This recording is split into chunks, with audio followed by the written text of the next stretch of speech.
जब ये गाना बजेगा। র‍্যাপ তারকা ইয়োর গানের তালে নেচে ওঠেনি এমন মানুষ খুঁজে পাওয়া ভার। শুধু ভারত নয়, তার গানের তালে নেচে ওঠে পুরো বিশ্ব।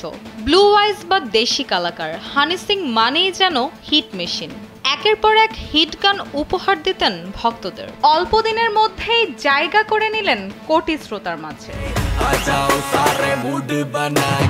গানের দুনিয়াতে সাকসেসফুল হলেও ব্যক্তি জীবনে ছিলেন খুব হতাশ। ক্যামেরার সামনে যতই প্রাণবন্ত থাকুক না কেন, তার জীবনে রয়েছে অন্ধকার দিক। গান ছেড়ে হারিয়ে গিয়েছিলেন অজানায়। ভক্তকুল তার নতুন গানের অপেক্ষা করতে করতে যখন প্রায় ভুলতে বসেছিল তার নাম, তখনই আবার নতুন গান দেশি কালাকার 2 নিয়ে হাজির হলেন সবার সামনে। রাতারাতি ভাইরাল হয়ে গেল সেই গান।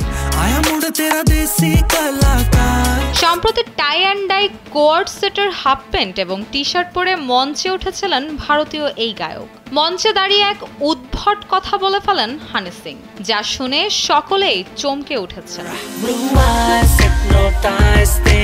হানি বলেন, জীবনে যত খুশি মদ খাও, কিন্তু কখনো গাঁজা চরস খাবে না।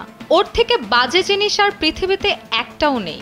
আমার জীবনের 5টা বছর আমি গাঁজা খেয়ে নষ্ট করেছি। ভাই ও বোনেরা, গাঁজা একদম ছোবে না। তার এমন বক্তব্যে ভক্তরা রীতিমতো অবাক হয়ে যান।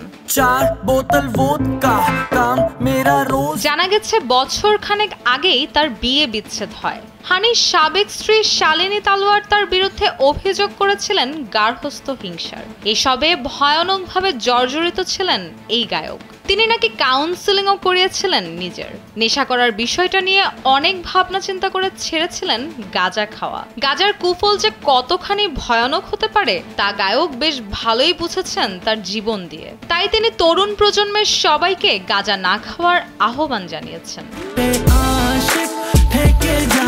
রুশা সুর, কালবেলা।